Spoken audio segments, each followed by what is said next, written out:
नमस्कार विद्वान साथियों, एक बार फिर से स्वागत है आपका एक और नए लाइव सेशन में। कैसे हैं आप? आइए करते हैं शुरुआत एक और बेहतरीन सेशन की। चर्चा करेंगे क्लास 8 एनसीईआरटी क्लास 8 ज्योग्राफी के अंदर वन लाइनर क्वेश्चन। क्लास 8 के अंदर टोटल 6 चैप्टर है आपके एनसीईआरटी में, और आज 6 चैप्टर के एक साथ वन लाइनर क्वेश्चन जो है इस सेशन में करने वाले हैं। तो आप सबका बहुत बहुत स्वागत, अभिनंदन। दयाली कुमारी जी, प्रियंका चौधरी जी, ललिता व्यास जी, कैसे हैं आप? अशोक कश्यप जी, आप सबका बहुत बहुत स्वागत, अभिनंदन।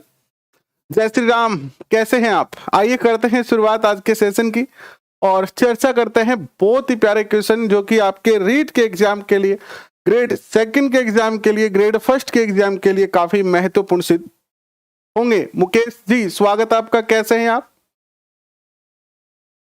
इंडियन आर्मी, आपका भी बहुत बहुत स्वागत, अभिनंदन। मनोज जी, स्वागत आपका, कैसे हैं आप? रीना जी, पुनिया सरोज जी एंड सहनाज जी, आप सबका बहुत बहुत स्वागत, अभिनंदन। चलिए, भूगोल के अंदर वन लाइनर क्वेश्चन की ये सीरीज है और उसमें आज क्लास 8 है। टोटल कंप्लीट करेंगे आज इस क्लास को। तो चलिए करते हैं शुरुआत आज के सेशन की।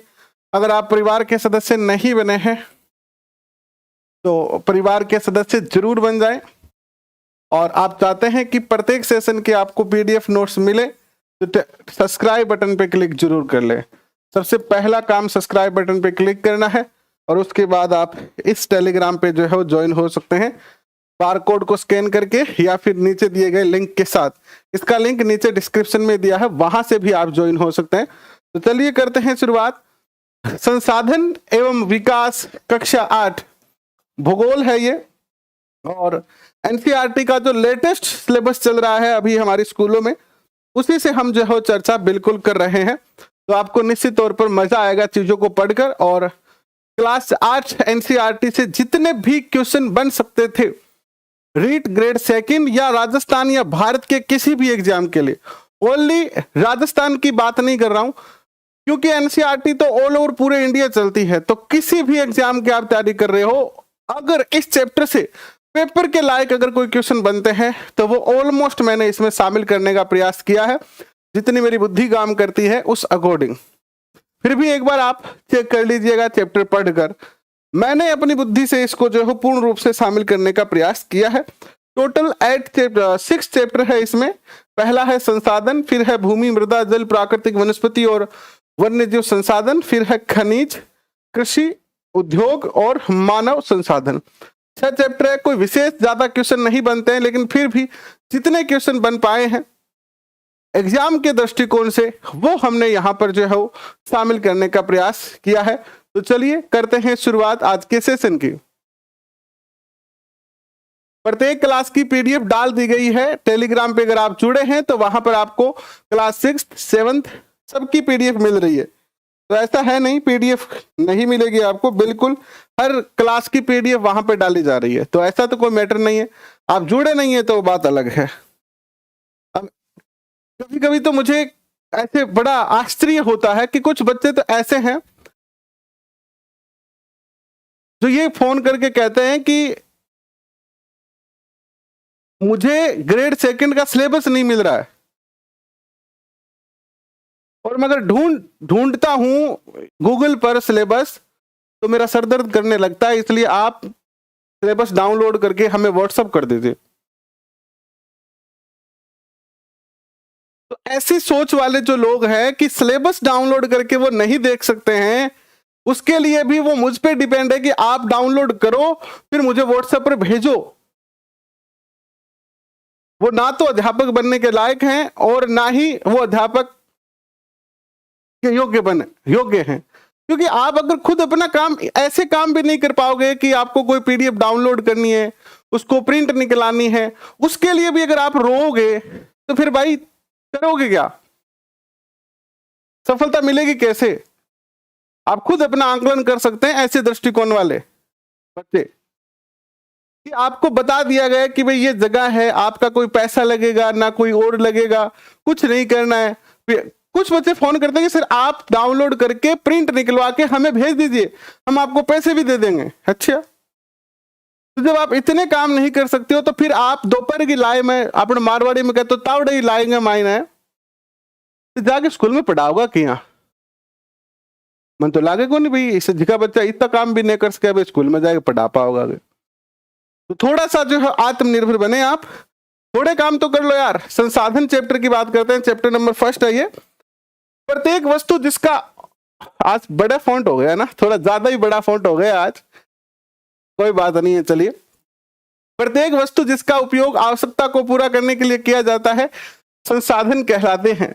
किसी वस्तु की उपयोगिता उसे बनाती है संसाधन। लास्ट बार क्या है कि जब क्लास 6 कर रहे थे तो बहुत सारे बच्चों की शिकायत थी कि दिख नहीं रहा है ना, तो आज फॉन्ट ज्यादा हो गया है, इसीलिए आपको अच्छे से दिख रहा होगा, कोई दिक्कत नहीं आ रही होगी। संसाधन कितने प्रकार के होते हैं? तो संसाधन जनरली प्राकृतिक संसाधन होते हैं, मानव निर्मित संसाधन होते हैं और मानव खुद भी संसाधन होता है। तो जनरल कंडीशन में 3 प्रकार के क्या होते हैं? संसाधन होते हैं। ठीक है, 3 प्रकार के संसाधन होते हैं। नेक्स्ट क्वेश्चन देखिए आपके स्क्रीन पर क्या आता है कि प्राकृतिक संसाधन कितने प्रकार के होते हैं? जो नेचुरल संसाधन होते हैं वो कितने प्रकार के होते हैं? तो नेचुरल जो संसाधन होते हैं वो 2 प्रकार के होते हैं। एक होता है नवीनीकरण योग्य और दूसरा होता है अनवीनीकरणीय। अर्थात एक तो वो संसाधन जिसको हम दोबारा से पुनः प्राप्त कर सकते हैं, जैसे धूप हो गया, जल हो गया, हवा हो गई। एक ऐसे संसाधन होते हैं जैसे पेट्रोल, डीजल, इन एक बार ये जल गए तो फिर दोबारा इनको पाना जो है वो आसान नहीं है, मुश्किल, बहुत बड़ी प्रोसेस है। कोयला, पेट्रोलियम तथा प्राकृतिक गैस किस प्रकार के संसाधन है? तो ये अनवीनीकरणीय संसाधन है। जबकि सड़क, पुल, वाहन, मशीन आदि किस प्रकार के संसाधन है? ये मानव निर्मित संसाधन है। किसी देश के लोगों की संख्या और योग्यता क्या कहलाती है? मानव संसाधन कहलाता है। और भारत के पास युवा मानव संसाधन की कोई कमी नहीं है, बहुत बेहतरीन फौज है मानव संसाधन की भारत के पास। नेक्स्ट क्वेश्चन देखिएगा, सतत पोषणीय विकास क्या है? तो सतत पोषणीय विकास क्या है? तो संसाधनों का सावधानी पूर्वक उपयोग करते हुए भविष्य के लिए बचाना ही क्या है? सतत पोषणीय विकास है।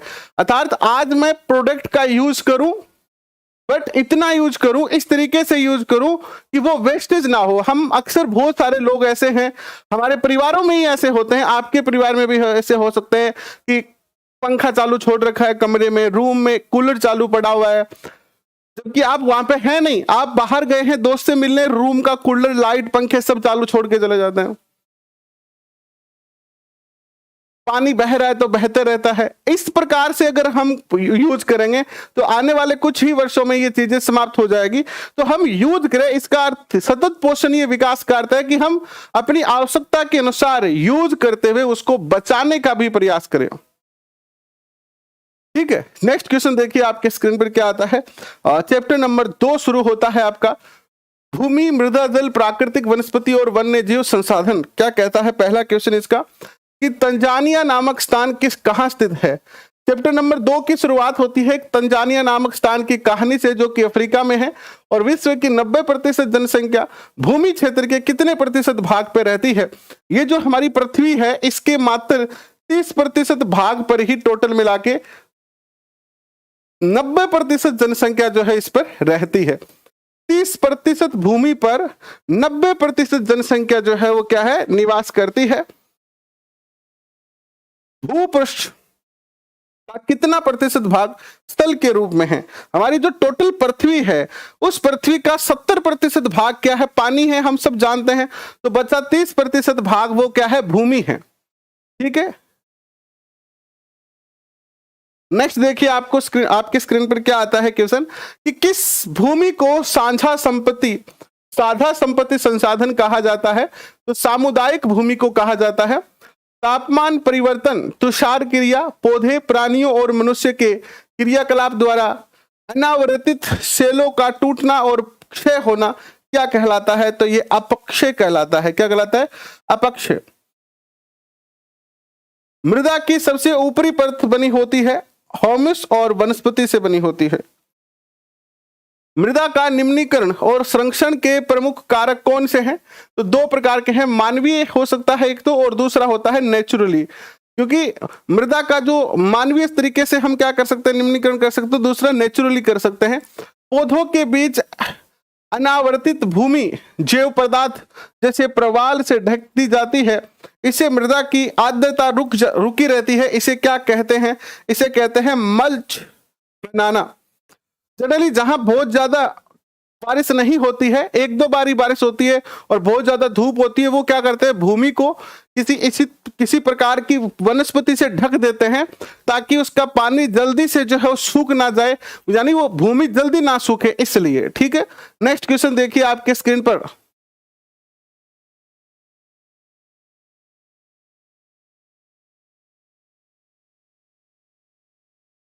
क्वेश्चन आता है यह है कि वेदिका फॉर्म कहां बनाए जाते हैं? तो तेज ढाल वाले स्थानों पर जो है वो वेदिका फार्म बनाए जाते हैं। जैसे ये कोई पहाड़ी का भाग है ना, तो इस पर जो है इस प्रकार के स्थान बना दिए जाते हैं, इन्हें ही क्या कहते हैं, वेदिका फॉर्म जो है वो कहते हैं। और समुच्च रेखीय जुताई कहां पर की जाती है? पहाड़ी ढालों पर की जाती है। ये पहाड़ी के ऐसे विपरीत की जाती है सीढ़ियां बनाकर, जिससे क्या होता है कि पानी का बहाव जो है वो क्या हो जाता है, कम हो जाता है।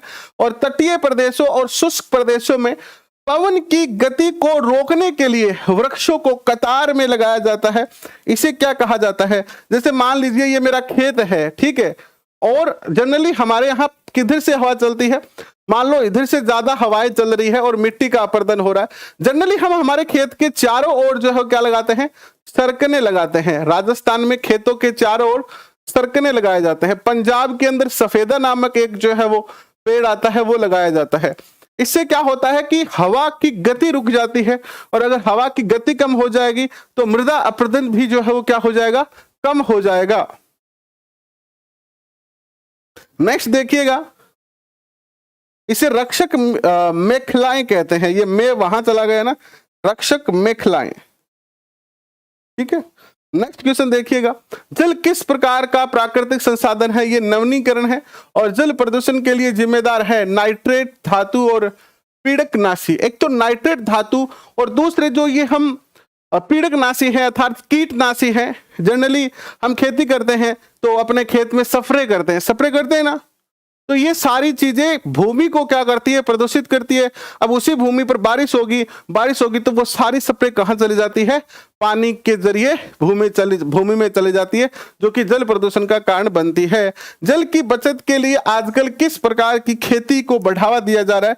ड्रिप सिंचाई को।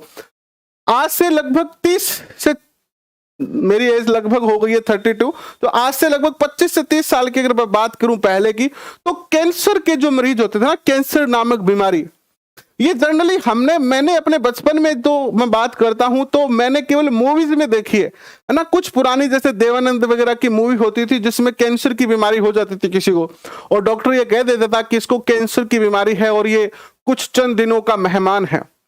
प्रैक्टिकली किसी भी रिश्तेदार में या हमारे गांव में या आसपास के लोगों में किसी में भी कैंसर की बीमारी नहीं होती थी।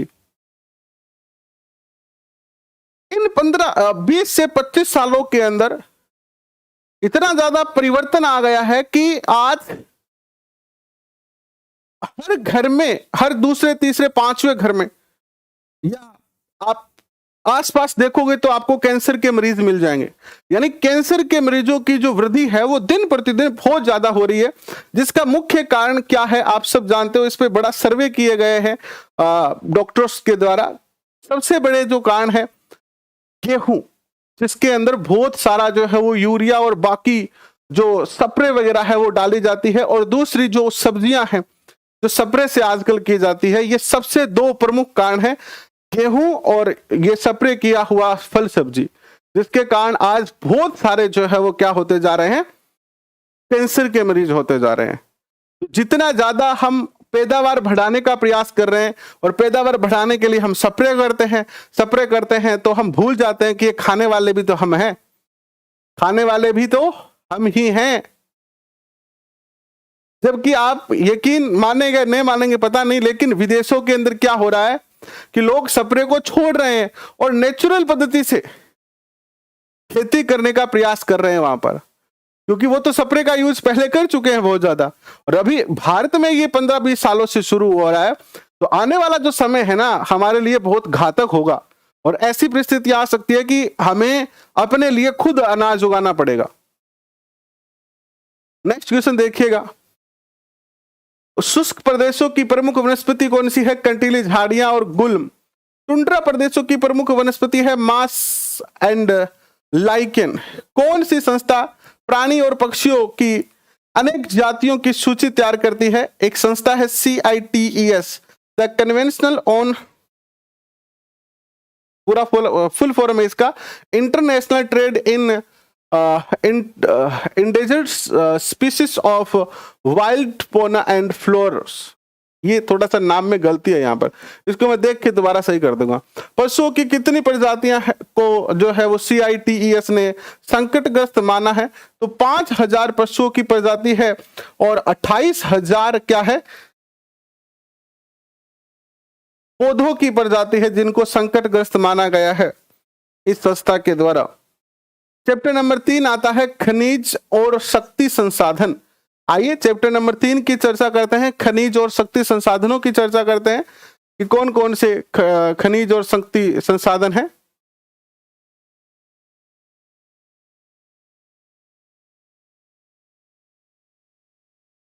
नेक्स्ट क्वेश्चन देखिए आपके स्क्रीन पर।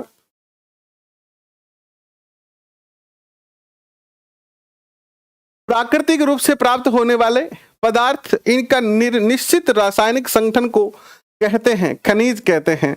और खनिजों की पहचान का मुख्य आधार क्या होता है? रंग, घनत्व, कठोरता और इनके रासायनिक गुण।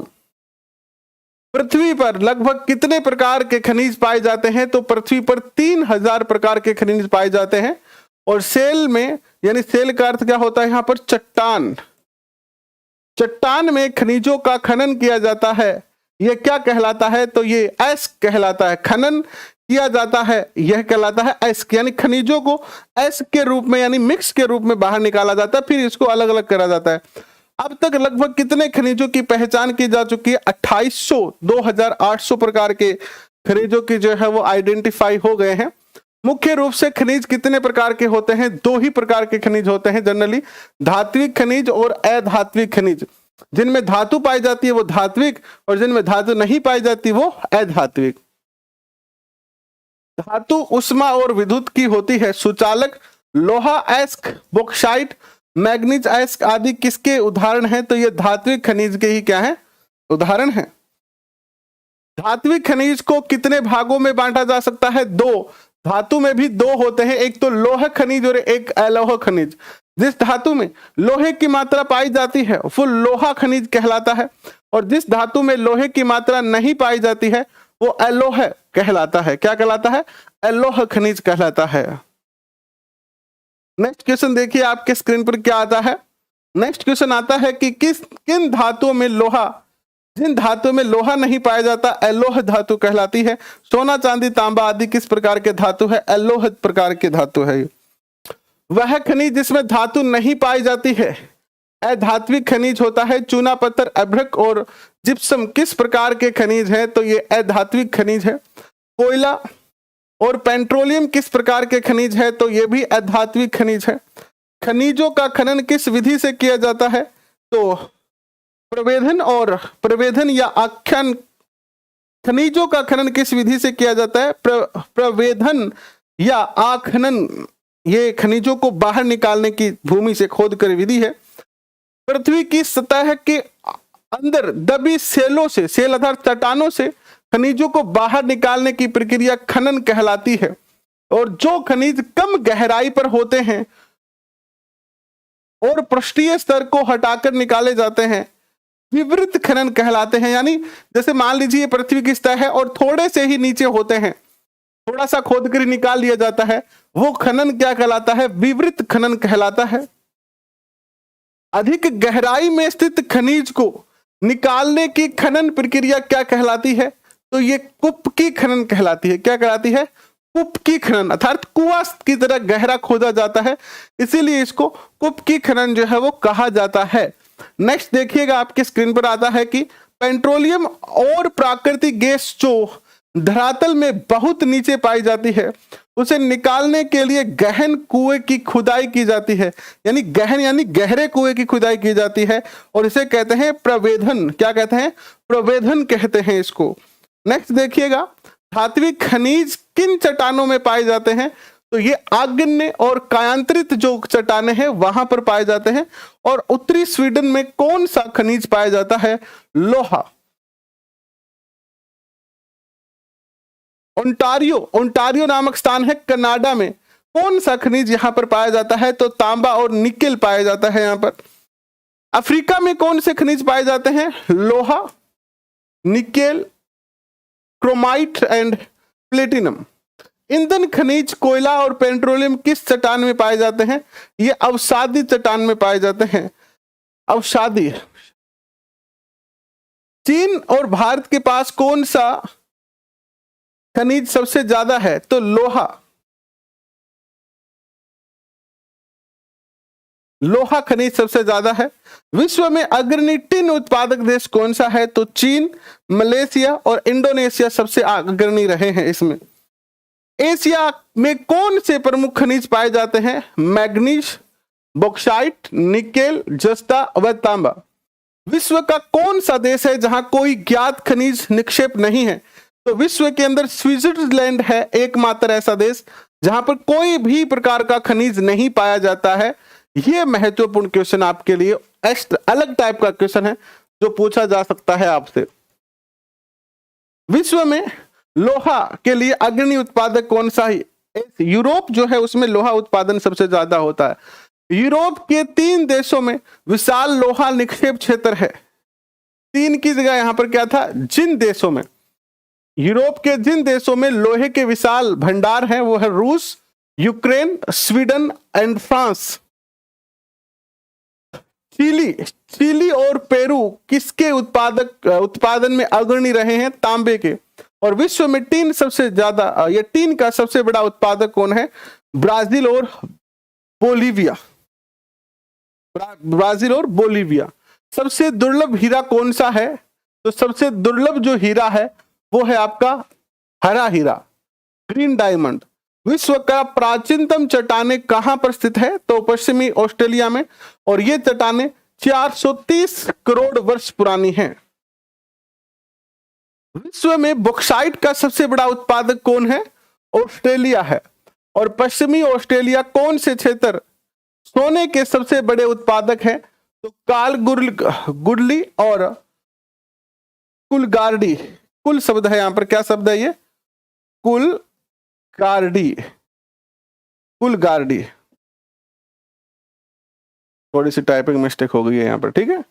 और कंप्यूटर उद्योग में प्रयुक्त होने वाले सिलिकॉन को किससे प्राप्त किया जाता है? तो क्वार्ट्ज से प्राप्त किया जाता है इसको। और एल्युमिनियम को किससे प्राप्त किया जाता है? बॉक्साइट से। हवाई जहाज बनाने में मुख्य रूप से किस धातु का उपयोग किया जाता है? एल्युमिनियम का। और खनिज किस प्रकार के संसाधन है? अनवीनीकरण जो है वो संसाधन है। नेक्स्ट क्वेश्चन देखिए आपके स्क्रीन पर क्या आता है।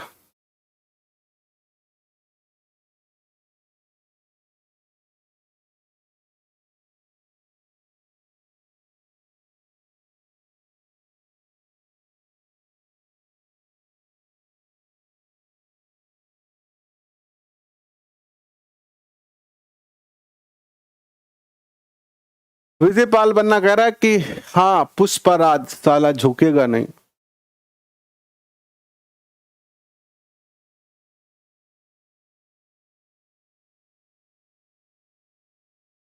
झुकने पड़ो भाई, नई नौकरी लगी तो कोई इलाज को नहीं।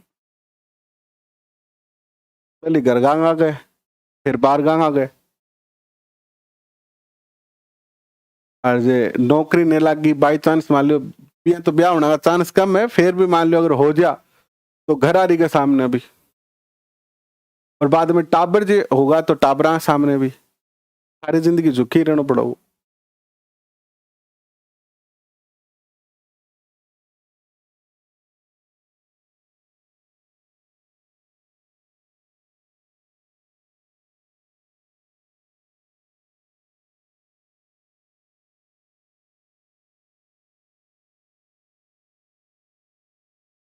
देख लो भाई, चलो फिर भी कोई बात नहीं झुके तो बढ़िया बात है। लेकिन आप भी एक बात है जी हाँ, चलो वो तो फिल्म को डायलॉग होगा झुकेगा नहीं साला, लेकिन आप बात याद रखोगे जिको झुक नहीं पावे नहीं वो कट्टे भी है।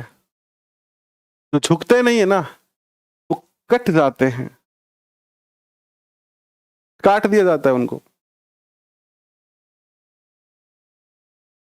आपने देखा होगा जब तूफान आता है ना, तूफान, तो जो बड़े पेड़ होते हैं ना, ऊंचे ऊंचे, जो ये कहते हैं कि झुकेगा नहीं, वो टूट जाते हैं, उखड़ जाते हैं।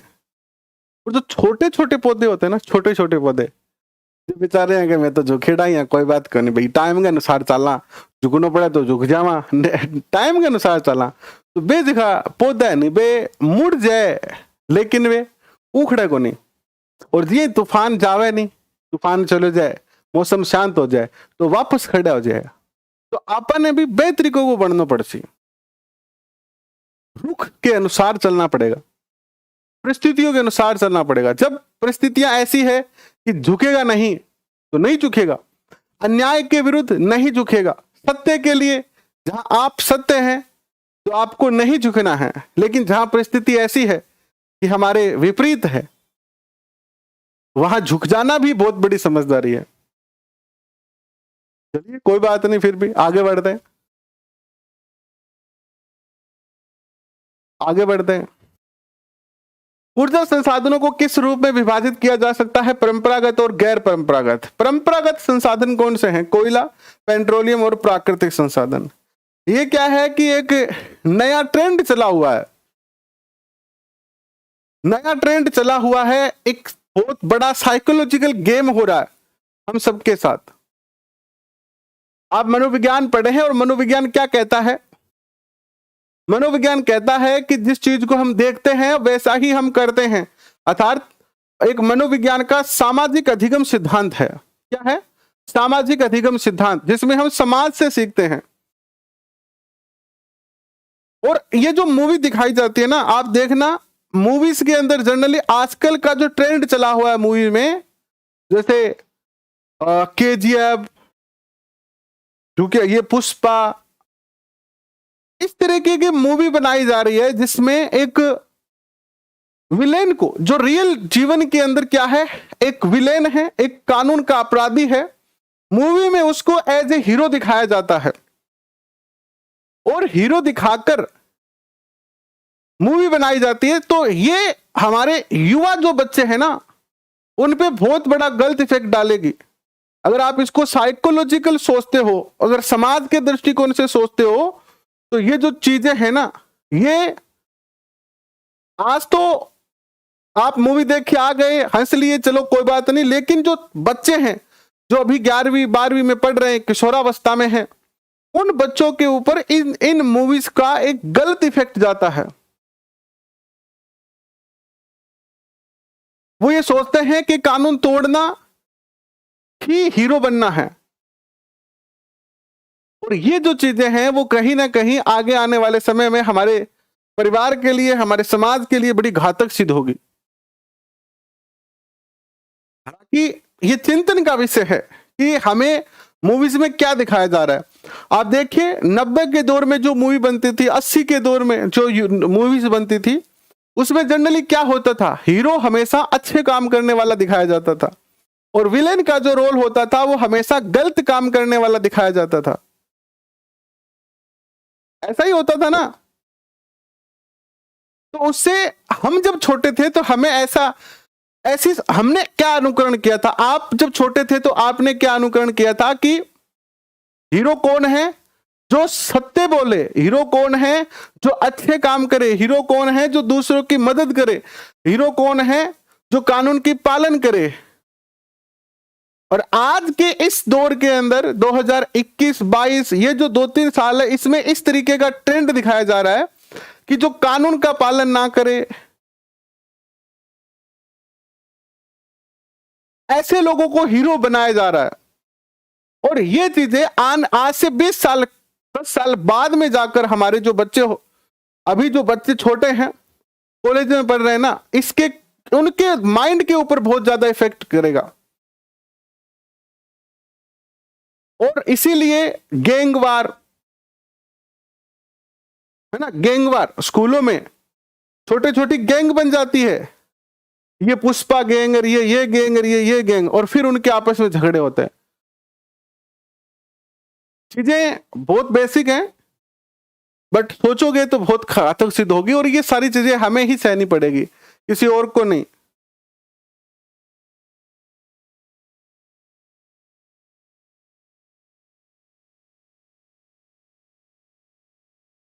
चिंतन करना आवश्यक है इन चीजों पर। कभी समय मिले जब आत्म केंद्रित से समाज केंद्रित हो तब चिंतन करना, बट परिस्थितियां ऐसी आ रही है कि हम आत्म केंद्रित ज्यादा हो गए हैं, अपना फायदा ज्यादा देखते हैं, हमें कोई लेना देना नहीं है समाज से।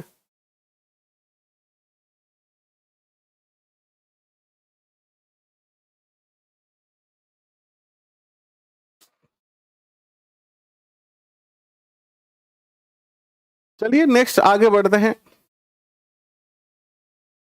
नेक्स्ट क्वेश्चन देखिए आपके स्क्रीन पर क्या आता है कि कोयले से प्राप्त विद्युत को कौन सी ऊर्जा कहा जाता है? तापीय ऊर्जा कहा जाता है। विश्व में अग्रणी कोयला उत्पादक देश में चीन, संयुक्त राज्य अमेरिका, जर्मनी, रूस, दक्षिण अफ्रीका और फ्रांस। भारत के प्रमुख कोयला उत्पादक देश कौन से हैं? रानीगंज है, पश्चिमी बंगाल तथा झारिया, धनबाद और बोकारो झारखंड, ये प्रमुख कोयला उत्पादक स्थान है। पेट्रोलियम में प्रमुख उत्पादक होते हैं, डीजल होता है, जो क्रूड ऑयल निकाला जाता है ना, उसी से डीजल बनता है, पेट्रोल बनता है, मिट्टी का तेल, मोम, प्लास्टिक और स्नेहक। पेट्रोलियम में मुख्य उत्पादक जो है वो कौन है? पेट्रोलियम के मुख्य उत्पादक है ईरान, इराक, सऊदी अरब और कतर। भारत में पेट्रोलियम के मुख्य उत्पादक क्षेत्र हैं असम में डिगबोई, मुंबई हाई और कृष्णा और गोदावरी नदी डेल्टा। प्राकृतिक गैस के प्रमुख उत्पादक देश कौन से हैं? तो संयुक्त राज्य अमेरिका है, रूस है, ईरान है, कतर है, चीन है, कनाडा, ऑस्ट्रेलिया, यूके और नीदरलैंड है। भारत में प्राकृतिक गैस के उत्पादक क्षेत्र हैं मुंबई हाई, कृष्णा, ये कुछ नहीं है यहाँ पर, कृष्णा, गोदावरी बेसिन, त्रिपुरा और असम। विश्व का पहला जल विद्युत उत्पादन करने वाला देश कौन सा है? तो नॉर्वे ने सबसे पहले जल विद्युत उत्पादन करना जो है वो शुरू किया था। भारत में जल विद्युत उत्पादन करने वाले क्षेत्र है भाखड़ा नागल, गांधी सागर, नागार्जुन सागर, दामोदर नदी घाटी परियोजना। सौर ऊर्जा किस प्रकार का संसाधन है? गैर परंपरागत ऊर्जा संसाधन है।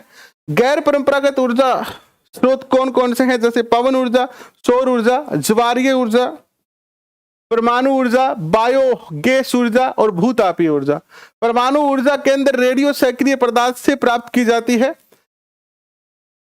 परमाणु ऊर्जा किस शब्द था यहाँ पर? किस रेडियो सक्रिय पदार्थ से जो है वो प्राप्त की जाती है? तो यूरेनियम होता है इसमें और थोरियम होता है। परमाणु ऊर्जा का सबसे बड़ा उत्पादक है संयुक्त राज्य अमेरिका और यूरोप। भारत में किन राज्यों के पास यूरेनियम के विशाल भंडार है? राजस्थान और झारखंड के पास है। एंड भारत में थोरियम कहां पर पाया जाता है? तो केरल के मोनोजाइंट में जो है ये पाया जाता है, केरल में।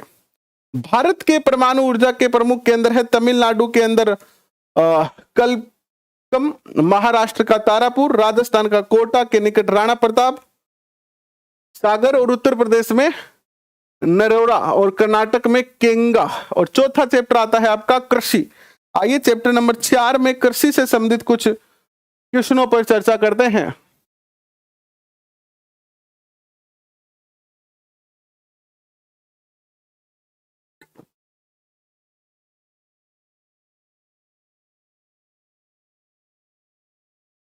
नेक्स्ट देखिए आपके स्क्रीन पर क्या आता है।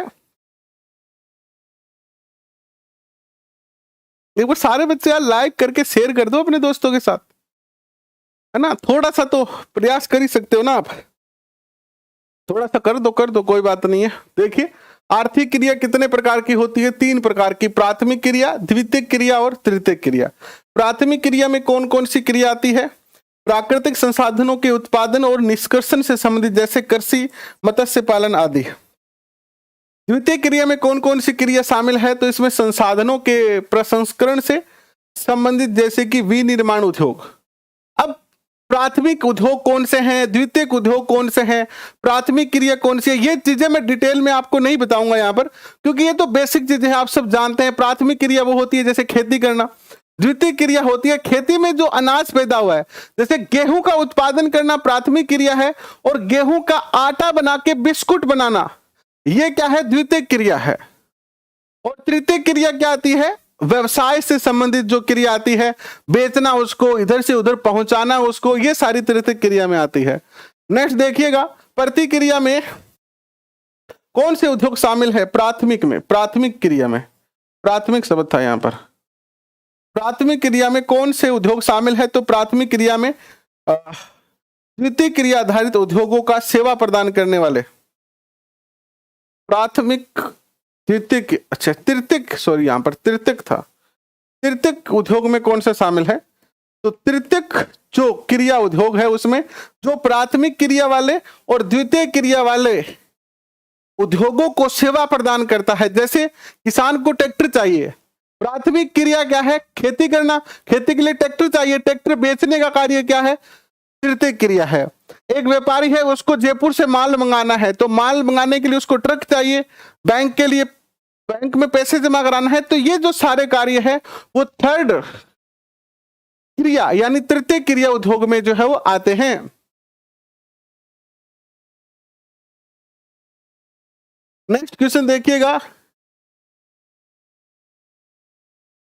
यातायात, व्यापार, बैंक, बीमा आदि किस प्रकार की क्रियाएं हैं? सेवा क्षेत्र से संबंधित क्रिया है। विश्व में कितने प्रतिशत लोग कृषि से संबंधित है? 50%। और सेरिकल्चर में कितना उत्पादन किया जाता है? किसका उत्पादन किया जाता है? रेशम का। एंड पीसी कल्चर में किया जाता है मत्स्य पालन का। विटीकल्चर अंगूर की खेती होती है, और अंगूर की खेती अन्य किस नाम से जानी जाती है?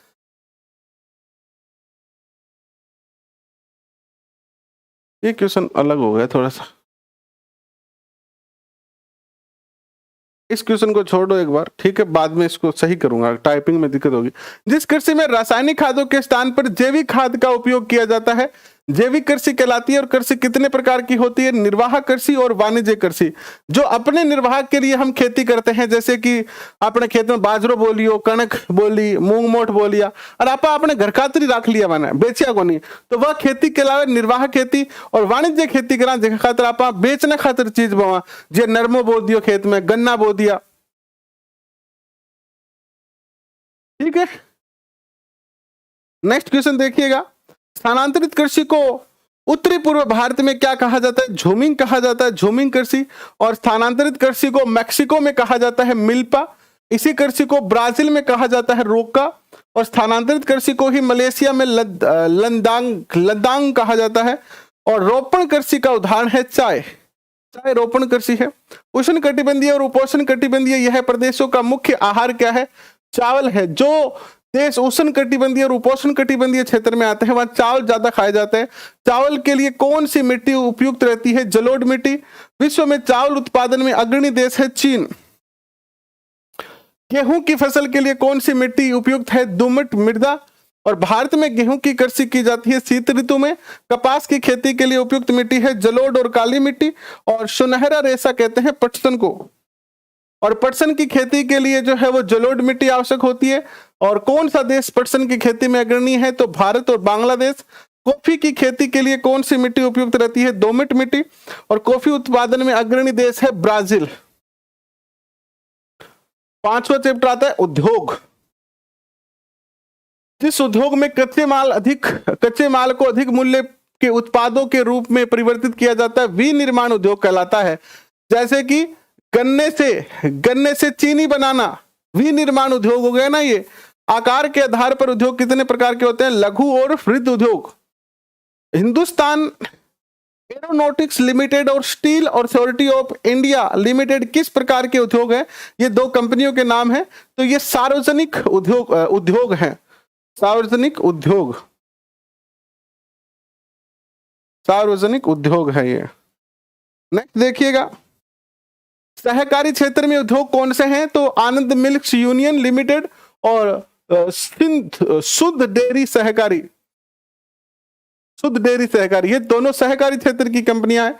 उभरते हुए उद्योगों को क्या कहा जाता है? सनराइज उद्योग कहा जाता है।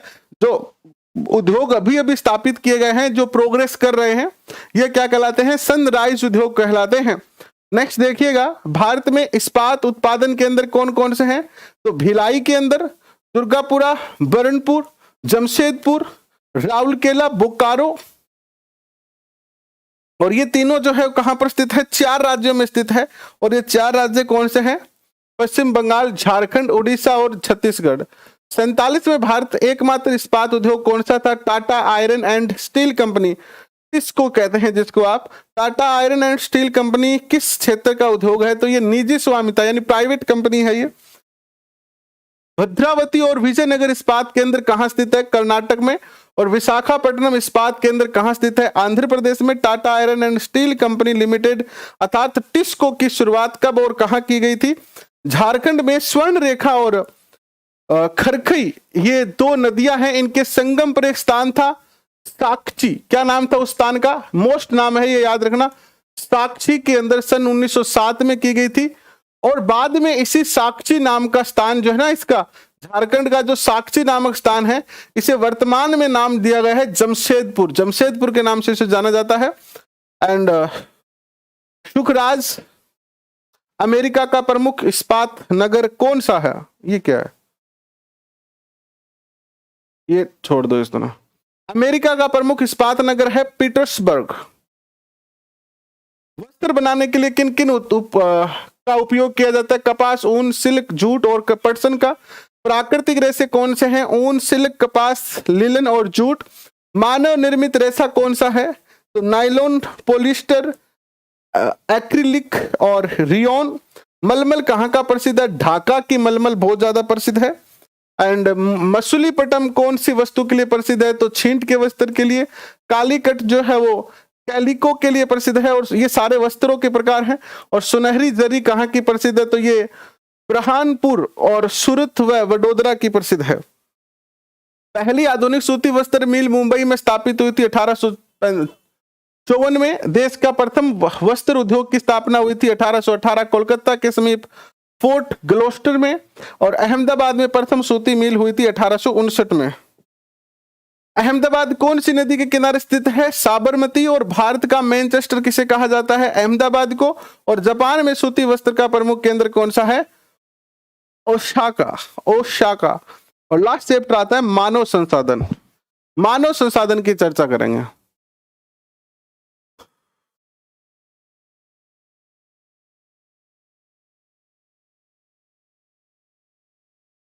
इस बात से आपको क्या लेना देना है कि मैं सर्विस में हूं कि ना हूं? आप तो जो चीज पढ़ा रहा हूं वो पढ़ो। और जो बच्चे बार बार कमेंट कर करके जो डिलीट कर रहे हैं ना, उन सब बच्चों को ब्लॉक कर दिया जाएगा। और आज के बाद जो बच्चा ब्लॉक हो गया एक बार, उसको कभी भी अनब्लॉक नहीं किया जाएगा भाई। क्योंकि मैं देख रहा हूं कि हम चाहे कितनी भी मेहनत कर दें आपको डाटा देने की, हम सोचते हैं कि चलो ठीक है यार, बच्चे हैं, आर्थिक परेशानियां होती है, क्योंकि हम सब इन परेशानियों से गुजरे हैं। हम सब इन परेशानियों से गुजरे हैं और उन परेशानियों से गुजरे हैं, इसीलिए फील करते हैं कि किन किन परेशानियों से हमें गुजरना होता है। और आप, मुझे बड़ी शर्म आती है कि आप आते हैं, तुम कहां से हो, तुम ये हो क्या, तुम वो हो क्या, तुम्हारा नाम क्या है, कहां मिल सकते हैं, कौन कौन से चैनल पे आते हो, ऐसी फालतू की बातें करने के लिए।